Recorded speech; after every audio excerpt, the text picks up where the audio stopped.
Hello दोस्तों, आप सभी का स्वागत है मेरे यूट्यूब चैनल में। दोस्तों, आज हम आपका जो सी टेट का जो क्वेश्चन पेपर है उसके जो कुछ क्वेश्चन हैं 60 क्वेश्चन जो है आज हम सॉल्व करेंगे। तो आइए शुरू करते हैं देर ना करते हुए। तो पहला क्वेश्चन, लोकतंत्र व चुनाव के संबंध में निम्नलिखित दो कथनों पर विचार कीजिए।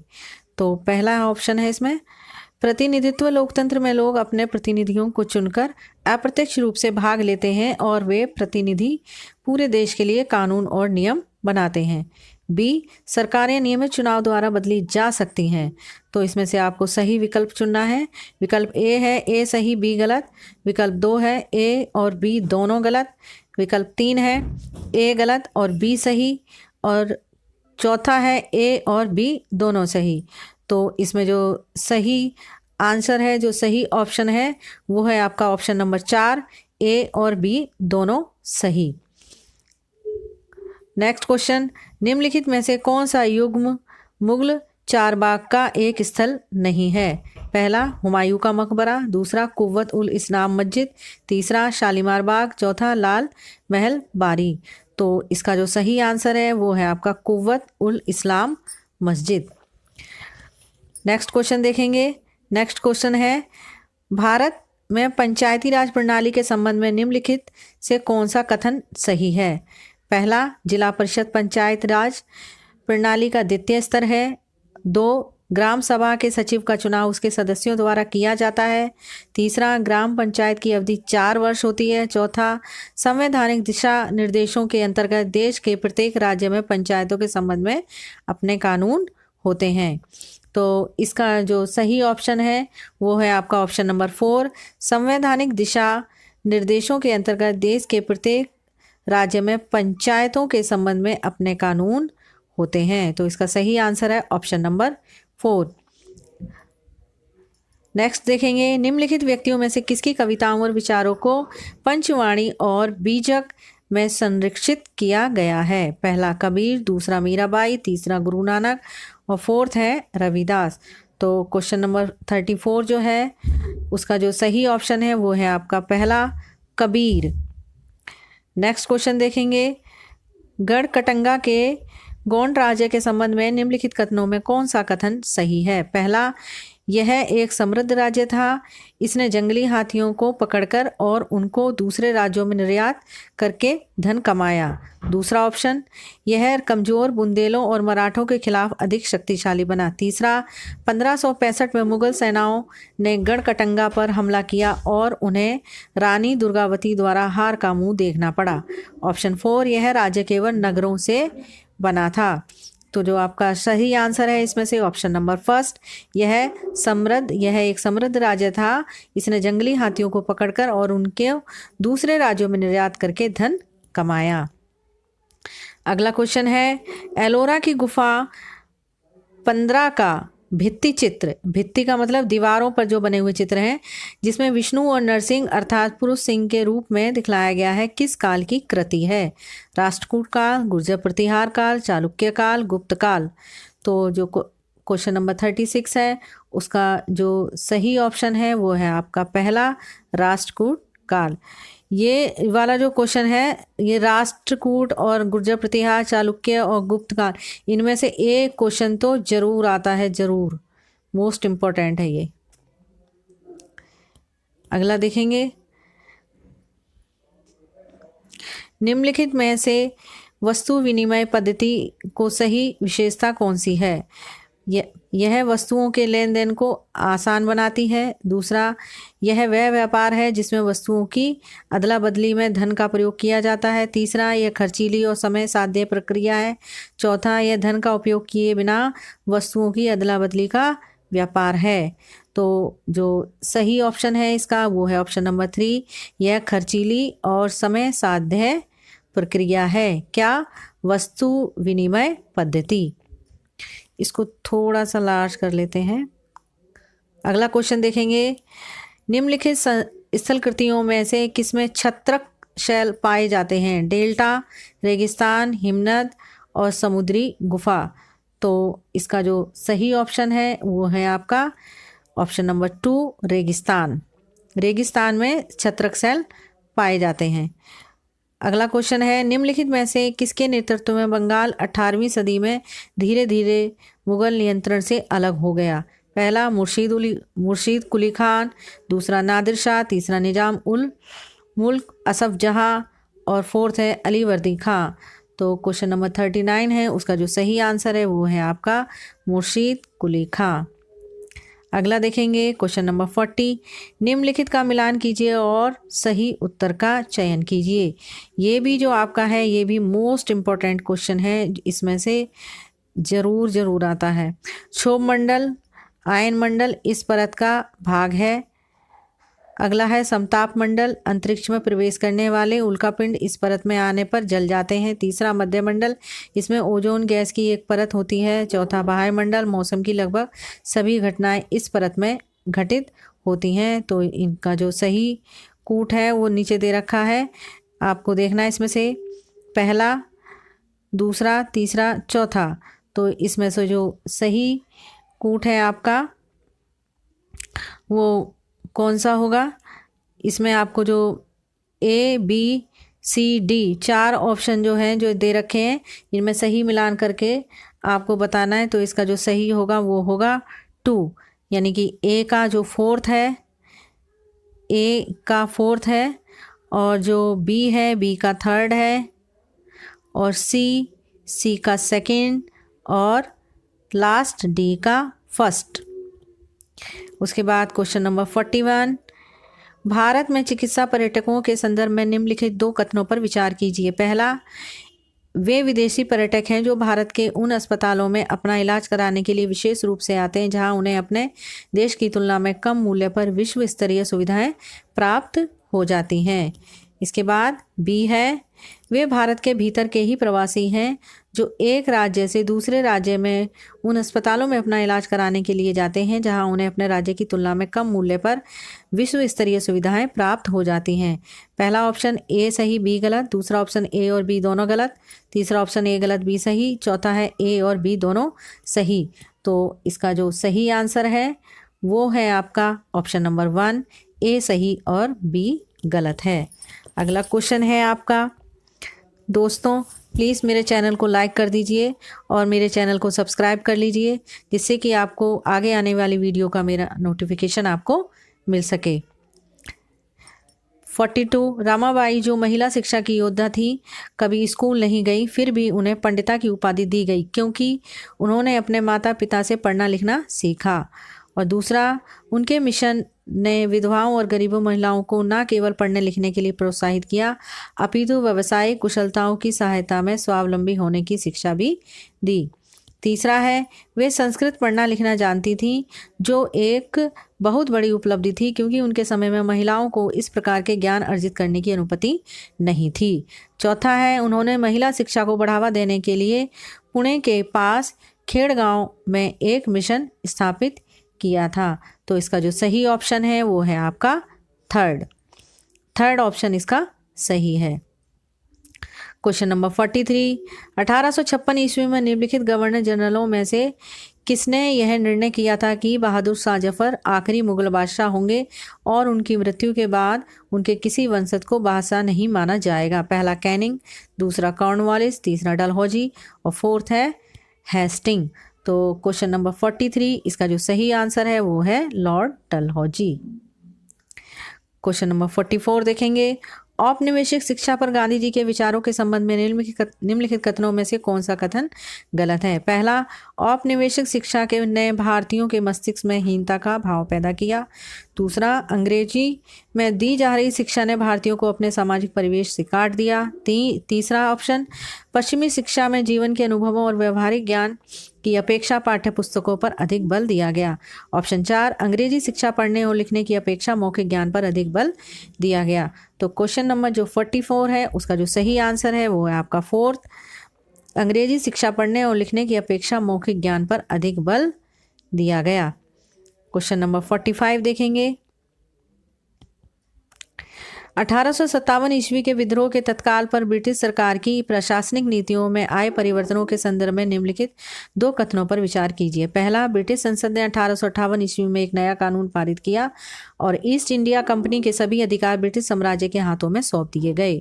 बी, यह तय किया गया कि सेना में भारतीय सिपाहियों का अनुपात बढ़ाया जाए तथा यूरोपीय सिपाहियों की संख्या को कम किया जाए।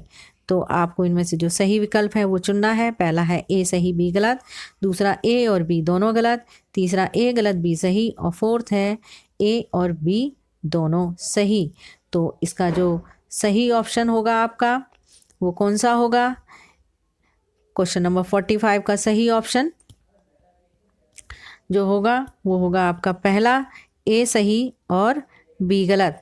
जो 1857 के विद्रोह के तत्काल बाद ब्रिटिश सरकार की प्रशासनिक नीतियों में आए परिवर्तनों के संदर्भ में ब्रिटिश संसद ने 1858 ईस्वी में एक नया कानून पारित किया और ईस्ट इंडिया कंपनी के सभी अधिकार ब्रिटिश साम्राज्य के हाथों में सौंप दिए। जो ये है ये सही है और जो बी वाला है ये गलत है। तो आपका जो सही आंसर होगा वो ए होगा। इसके बाद क्वेश्चन नंबर 46। क्वेश्चन नंबर 46, दक्षिण भारत में नमक सत्याग्रह के एक वायुवृद्ध राष्ट्रवादी नेता निम्नलिखित में से कौन थे? पहला सरदार वल्लभ भाई पटेल, दूसरा राजगोपालाचारी और तीसरा है पोट्टी श्रीरामुलु और फोर्थ है महात्मा गांधी। तो क्वेश्चन नंबर 46 जो है उसका जो सही ऑप्शन है वो है option 2 Shri Rajagopalachari. Next question देखेंगे।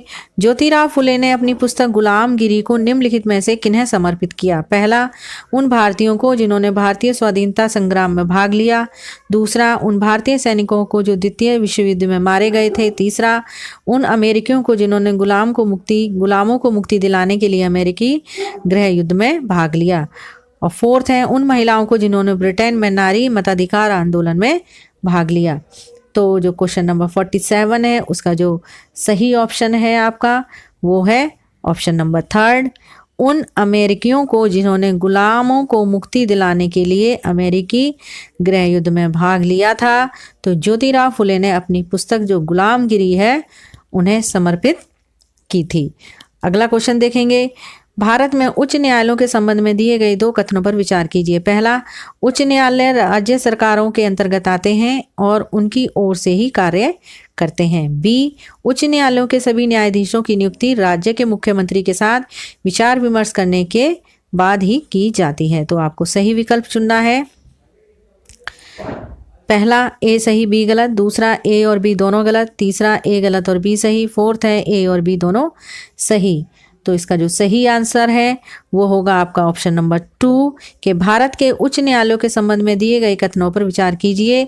तो इसमें जो आपका सही ऑप्शन होगा ए और बी दोनों गलत हैं। ए और बी दोनों गलत हैं। इसके उच्च न्यायालय राज्य सरकारों के अंतर्गत आते हैं। उच्च न्यायालय जो है उच्च न्यायालय उच्चतम न्यायालय के नियंत्रण में कार्य करते हैं तथा उच्च न्यायालय के न्यायाधीशों की नियुक्ति राष्ट्रपति द्वारा की जाती है। राष्ट्रपति द्वारा की जाती है। इसके बाद जो अगला क्वेश्चन है आपका 49, निम्नलिखित मदों में से कौन सी मद कैलिको के नाम से जानी जाती है जिसे पुर्तगाली भारत से यूरोप ले गए थे? पहला मसाले, दूसरा फुटकर माल और दूसरा है सूती कपड़े, तीसरा है मरीसन यानी कि मलमल। तो क्वेश्चन नंबर जो 49 है उसका जो तीसरा ऑप्शन है वो आपका सही है। जो कैलिको है वो सूती कपड़ा था। मध्यकाल तथा अंग्रेजों के आगमन तक यह भारत का सर्वाधिक निर्यात होने वाला मद था। ब्रिटिश शासन की नीतियों ने भारतीय वस्त्र उद्योग को बिल्कुल ही तबाह कर डाला था। अगला है क्वेश्चन नंबर 50, एक शिक्षक अनुभव करता है कि उच्च प्राथमिक स्तर पर विषय का भार बहुत है। निम्नलिखित में से सबसे अच्छे उपागम का सुझाव दीजिए जो इस समस्या का समाधान करे। पहला, प्रत्येक अध्याय में महत्वपूर्ण क्षेत्रों की पहचान कर इन पर नोट्स लिखाएं। दूसरा, क्रियाकलाप छोड़ दें क्योंकि उनका परीक्षण नहीं होता।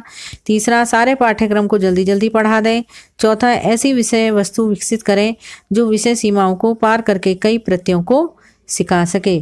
तो क्वेश्चन नंबर जो 50 है उसका जो सही ऑप्शन है आपका वो है फोर्थ, ऐसी विषय वस्तु विकसित करें जिससे जो शिक्षक को केवल विषय वस्तु से ही छात्रों को सीमित नहीं रखना चाहिए, बल्कि विषय वस्तु की सीमाओं के बाहर उपयोगी ज्ञान भी देना चाहिए, जिससे जो विद्यार्थी हैं अवगत हों और उन्हें जान सकें।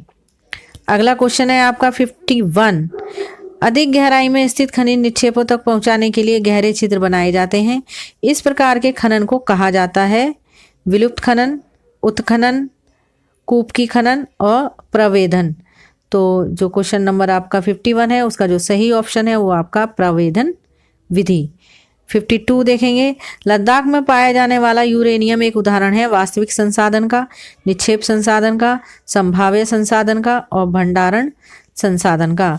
तो क्वेश्चन नंबर जो 52 है उसका जो सही ऑप्शन है आपका वो दूसरा है, निक्षेप संसाधन का। थोड़ी सी आपको इसमें दिक्कत हो रही होगी क्योंकि ये थोड़ा सा बिलर सा हो रहा है, लेकिन आगे से ध्यान रखेंगे कि आपको परेशानी ना हो। क्वेश्चन नंबर 53 देखेंगे। गर्म जल के झरने खालिस्तान से प्राप्त ताप ऊर्जा के परिणाम स्वरूप बनते हैं। सौर ऊर्जा, भूतापीय ऊर्जा, ज्वारीय ऊर्जा, पवन ऊर्जा। प्लीज़ दोस्तों, अगर आपने मेरा चैनल जो है सब्सक्राइब नहीं किया हो तो सब्सक्राइब कर लें और मेरी वीडियो को एक थम्स अप जरूर दें। तो क्वेश्चन नंबर 53 जो है उसका जो सही आंसर है आपका वो है ऑप्शन नंबर 2, भूतापीय ऊर्जा। 54। संसार में प्रचलित रोपण कृषि की सही विशेषता का चयन निम्नलिखित में से कीजिए। पहला, यह कृषि मध्य अक्षांशों के आंतरिक अर्ध शुष्क प्रदेशों में की जाती है। दूसरा, इस प्रकार की कृषि में भूमि का गहन उपयोग करने के लिए कृषक अपने पूरे परिवार के साथ लगा रहता है। तीसरा, प्रति एकड़ उपज कम होती है इसमें। और फोर्थ है, यह वाणिज्य प्रकार की कृषि है जो विस्तृत क्षेत्रों पर की जाती है। तो क्वेश्चन नंबर जो 54 है इसका फोर्थ ऑप्शन जो है वो आपका सही है। जो रोपण कृषि व्यापक पैमाने पर की जाती है उसका मुख्य उद्देश्य अधिक लाभ अर्जित करना होता है, अतः इसमें वाणिज्यिक फसलों के उत्पादन पर अधिक जोर दिया जाता है। अगला जो क्वेश्चन है आपका 55। मध्य और शीर्ष प्रबंधन की प्रतिभा सर्वाधिक उपलब्ध होने का विशेष लाभ निम्नलिखित में से किस नगर को हमेशा प्राप्त है। पहला पुणे, दूसरा बेंगलुरु, तीसरा चंडीगढ़ और फोर्थ है कोच्चि। तो क्वेश्चन नंबर जो 55 है उसका जो सही ऑप्शन है वो है आपका बेंगलुरु या बेंगलोर। 56 देखेंगे। राज्य की विधायिका अंग से अभिप्राय है सर्वोच्च न्यायालय के न्यायाधीश। और ऑप्शन 2, कानून लागू करने के लिए उत्तरदायी नौकरशाही। और ऑप्शन 3, नागरिकों द्वारा निर्वाचित प्रतिनिधि। ऑप्शन 4, देश का प्रत्येक नागरिक। तो इसका जो सही आंसर होगा वो होगा आपका नागरिकों द्वारा निर्वाचित प्रतिनिधि। 57 देखेंगे।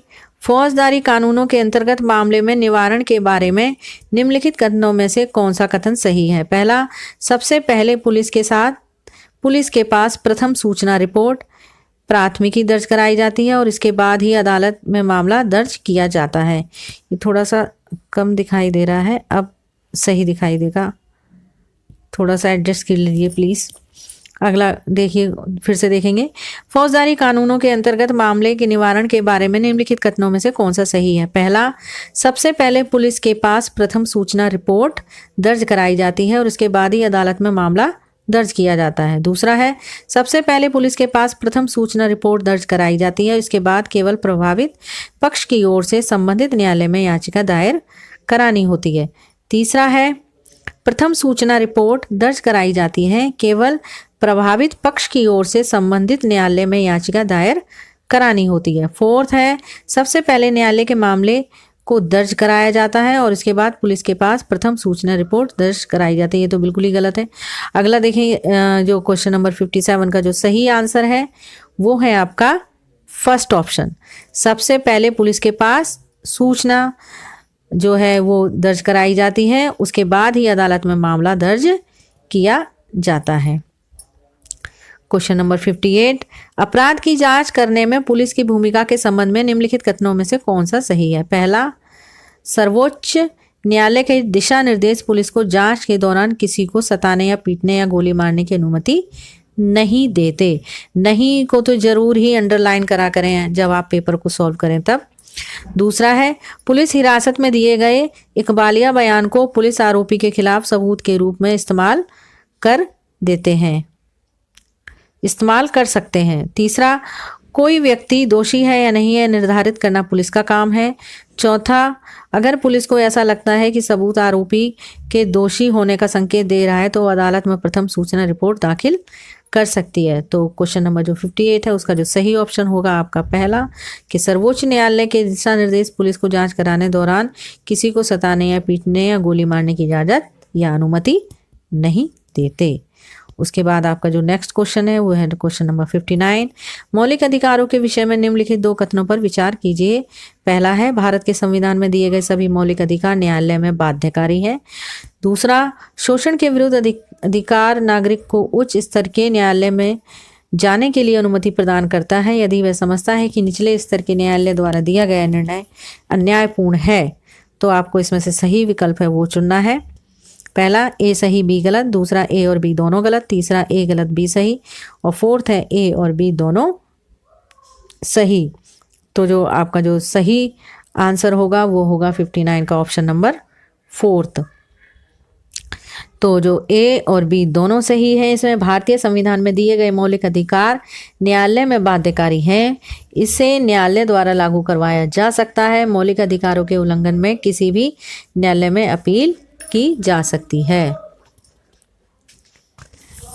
उसके बाद जो आपका नेक्स्ट क्वेश्चन है वो है क्वेश्चन नंबर 60।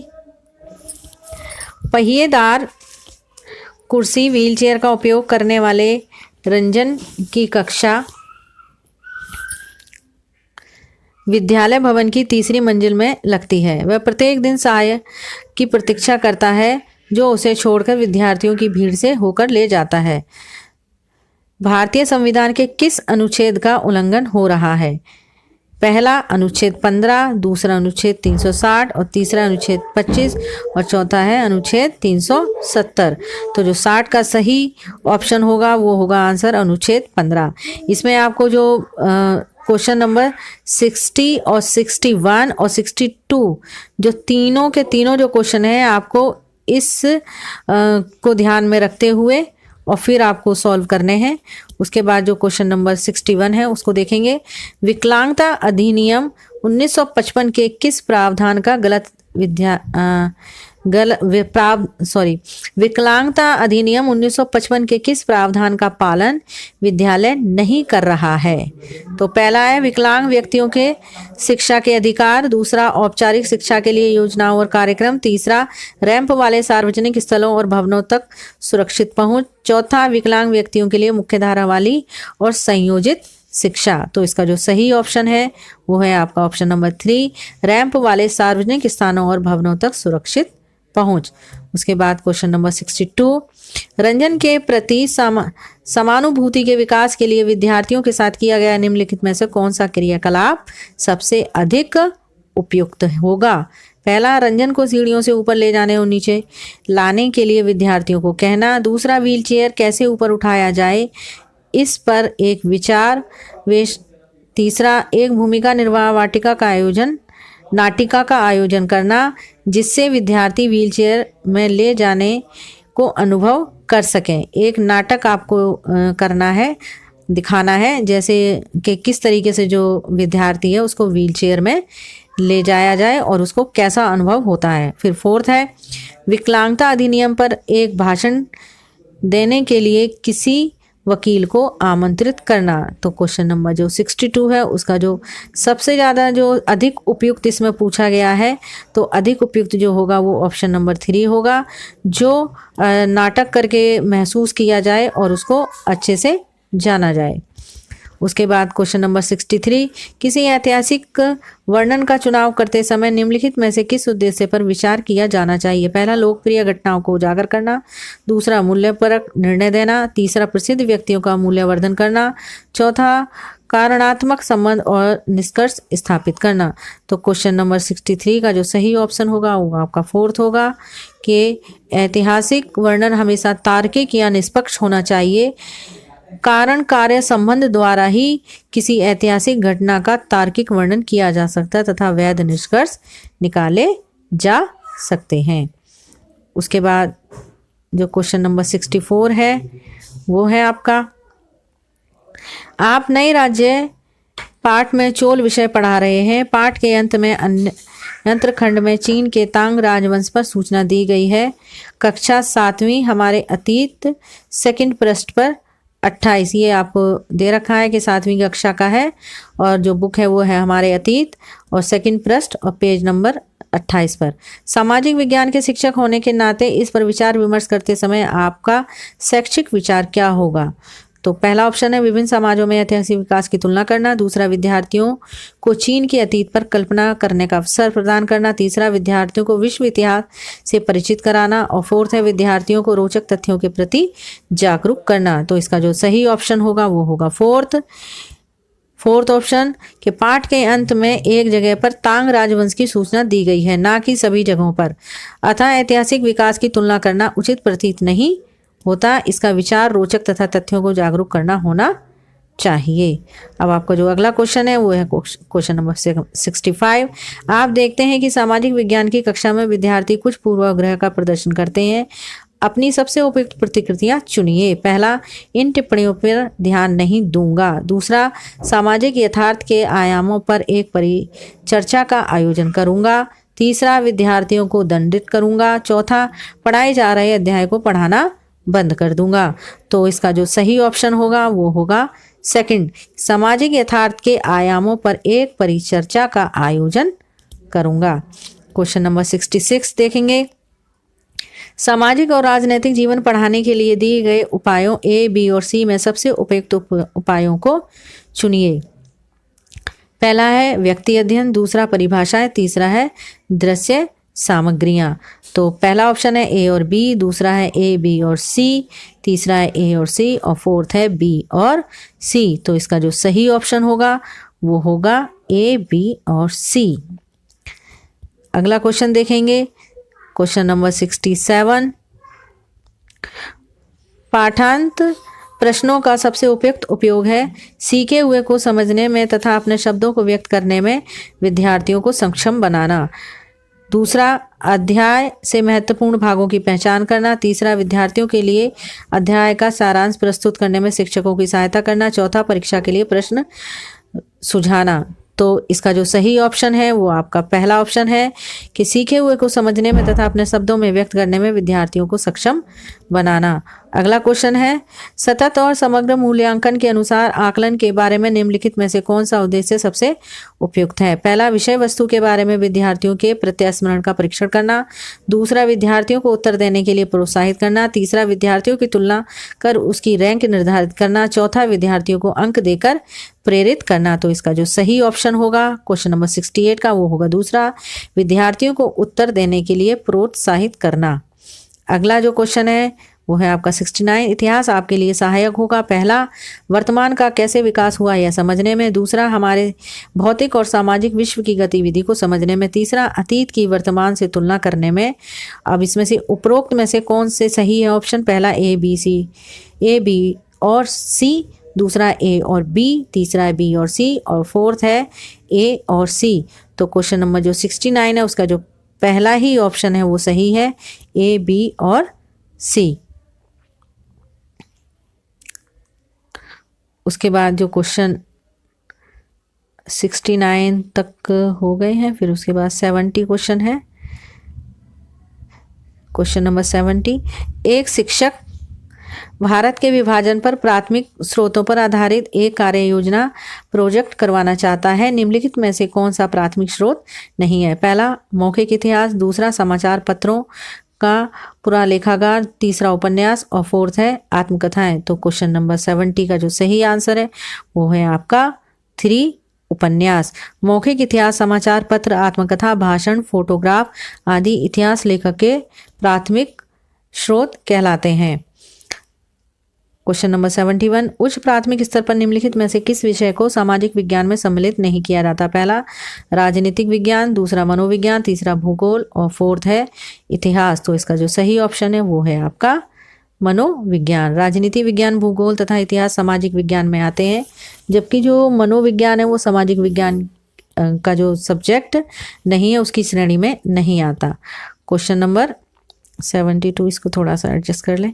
72, जब विभिन्न संदर्भों में रहने वाले दो व्यक्तियों की स्थितियों पर कोई वर्णन नहीं दिया जाता तब सामाजिक विज्ञान के शिक्षक को अपने विद्यार्थियों को प्रोत्साहित करने का प्रयास करना चाहिए जिससे कि वे उस वर्णन के पात्रों के बारे में मूल्यपरक निर्णय करें। दूसरा, उन्हें जाति, वर्ग, लिंग विभेद करें।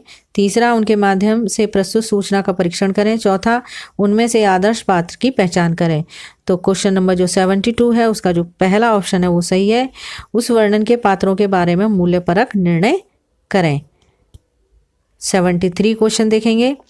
उच्च प्राथमिक स्तर पर निम्नलिखित कथनों में से कौन सा कथन सामाजिक विज्ञान का सही वर्णन करता है? पहला, यह कम वैज्ञानिक है और धारणाओं पर आधारित है। दूसरा, यह विवेचनात्मक सोच और कल्पनाशीलता को प्रेरित करता है। तीसरा, यह वास्तविक जीवन और रोजगार दिलाने के लिए उपयोगी है। फोर्थ है, यह ऐसे तथ्यों से भरपूर है जिन्हें याद रखना जरूरी है।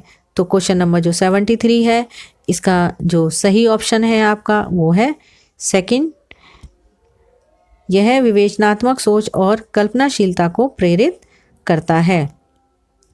अगला क्वेश्चन है आपका क्वेश्चन नंबर 74, सामाजिक समानता के सिद्धांतों को सुनिश्चित करने के लिए निम्नलिखित में से कौन सा मानव मूल्य सर्वाधिक महत्वपूर्ण होगा? पहला, उपभोक्तावाद। दूसरा, दक्षता। तीसरा, प्रतिस्पर्धा। और फोर्थ है परस्पर आदर।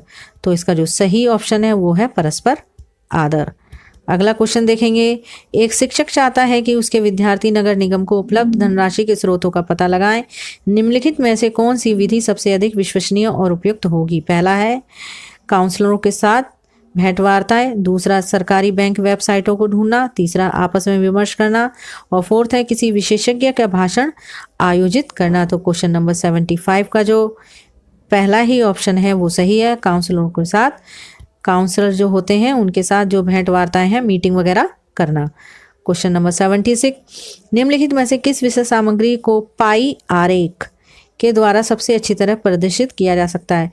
जो पाई आरेख होता है वो एक सर्कल होता है, उसमें से इस तरीके से दिखाया जाता है कौन कितना % है, इस तरीके से। तो पहला है जलाशयों का विवरण, दूसरा वायुदाब का विवरण और तीसरा है समुद्री लहरों का वितरण और फोर्थ है तापमान का वितरण। तो क्वेश्चन नंबर जो 76 है उसका जो सही ऑप्शन है वो है पहला, जलाशयों का वितरण। क्वेश्चन नंबर 77, कक्षा 6 के स्तर पर पृथ्वी का परिक्रमण पढ़ाने के लिए सबसे उपयुक्त अधिगम सहायक सामग्री क्या होगी? पहला एटलस, दूसरा ग्लोब, तीसरा मानचित्र और फोर्थ है चार्ट। तो क्वेश्चन नंबर 77 जो है उसका सही आंसर होगा ग्लोब। क्वेश्चन नंबर 78, दो विषयों ए और बी पर विचार कीजिए और लिंग समानता के बारे में चर्चा करने के लिए सही विषय या विषयों को चुनिए। पहला है श्रम की महत्ता, दूसरा है गृह व्यवस्था के उत्तरदायित्व। पहला ऑप्शन है केवल ए प्रासंगिक है, दूसरा ए और बी दोनों अप्रासंगिक है, तीसरा केवल बी प्रासंगिक है और फोर्थ है ए और बी दोनों प्रासंगिक है। तो क्वेश्चन नंबर 78 जो है उसका जो सही ऑप्शन होगा वो होगा ऑप्शन नंबर 4, ए और बी। लिंग समानता के बारे में चर्चा करने के लिए श्रम की महत्ता तथा गृह व्यवस्था के उत्तरदायित्व प्रासंगिक विषय हैं। अगला क्वेश्चन है 79, विद्यार्थियों को इतिहासकारों के समान सोचने के लिए प्रोत्साहित करने हेतु निम्नलिखित में से कौन सी विधि सर्वाधिक उपयुक्त होगी? पहला परियोजना विधि, दूसरा स्रोत विधि, तीसरा कहानी सुनाने वाली विधि और फोर्थ है पूछताछ विधि। तो 79 का जो सही ऑप्शन है वो है आपका स्रोत विधि। इतिहासकार ऐतिहासिक स्रोतों के आधार पर इतिहास का पुनर्निर्माण करते हैं। स्रोत विधि विद्यार्थियों को इतिहासकारों की तरह सोचने की सर्वाधिक सहायता करती है। अगला क्वेश्चन है आपका 80, कारखाना विषय को पढ़ाने के लिए सबसे उपयोगी विधि होगी किसी विशेषज्ञ को निमंत्रण करना या आमंत्रित करना, दूसरा एक कहानी सुनाना, तीसरा है किसी औद्योगिक कारखाने की यात्रा आयोजित करना और फोर्थ है एक डॉक्यूमेंट्री फिल्म दिखाना।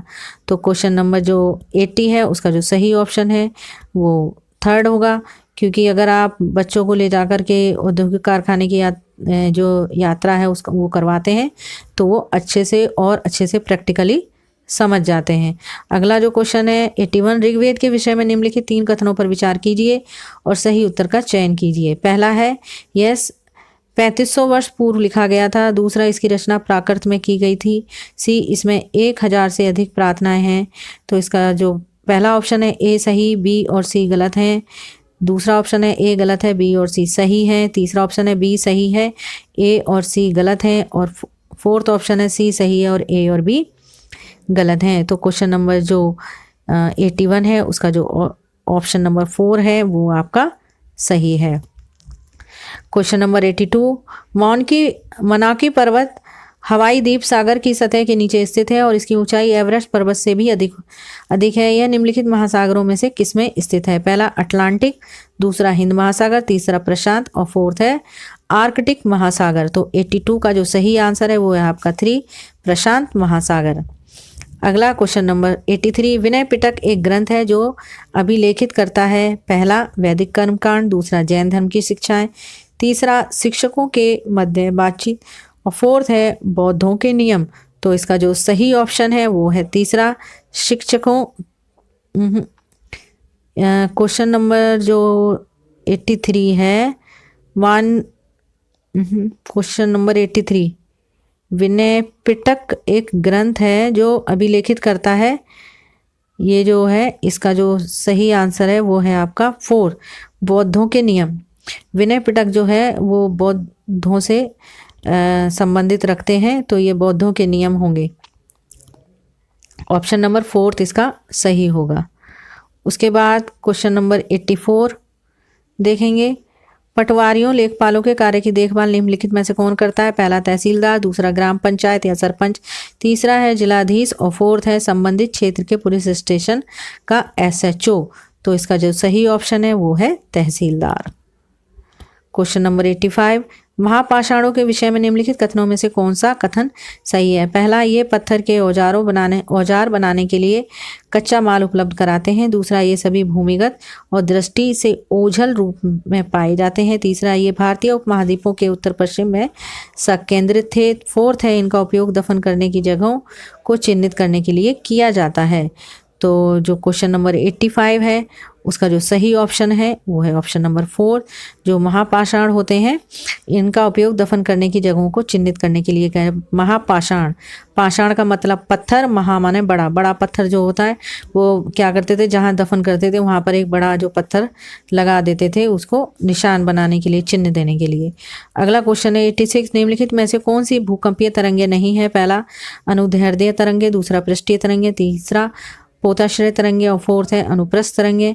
तो इसका जो सही ऑप्शन है वो है 3 पोताश्रय तरंगे। 86 का जो सही है पोताश्रय तरंगे। अगला क्वेश्चन है 87, एडुसेट से क्या अभिप्राय है?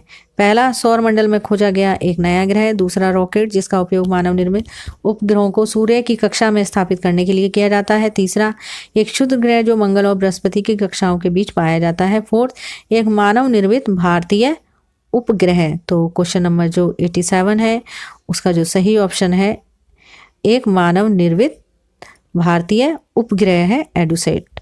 88, निम्नलिखित परिमंडलों में से किसमें मानव सहित जीवित जीव पाए जाते हैं जो बहुसंख्या में भूतापन के कारण प्रभावित होते हैं? पहला जलमंडल, दूसरा जीवमंडल, तीसरा स्थल मंडल और फोर्थ है वायुमंडल। तो इसका सही ऑप्शन होगा 3 स्थल मंडल। क्वेश्चन नंबर 89, भारत का दक्कन पठार जो बेसाल्ट शैलों से बना है निम्नलिखित में से शैलों की किस श्रेणी के अंतर्गत आता है? पहला बहिर्भेदी आग्नेय शैल, दूसरा अवसादी शैल, तीसरा अंतर्भेदी आग्नेय शैल और फोर्थ है कायांतरित शैल। तो इसका जो सही आंसर है वो है बहिर्भेदी आग्नेय शैल। उसके बाद क्वेश्चन नंबर 90, निम्नलिखित स्थल रूपों में से किसमें खनिज निक्षेपों की प्रचुरता पाई जाती है? पहला मैदान, दूसरा घाटी, तीसरा पर्वत और फोर्थ है पठार। तो क्वेश्चन नंबर 90 जो है 90 है उसका जो राइट आंसर है वो है आपका पठार। आशा करती हूँ आपको ये जो क्वेश्चन है वो अच्छे से समझ में आए होंगे और प्लीज़ आप मेरे चैनल को लाइक करें और सब्सक्राइब करें जिससे मेरी आगे आने वाली वीडियो का आपको नोटिफिकेशन मिल सके।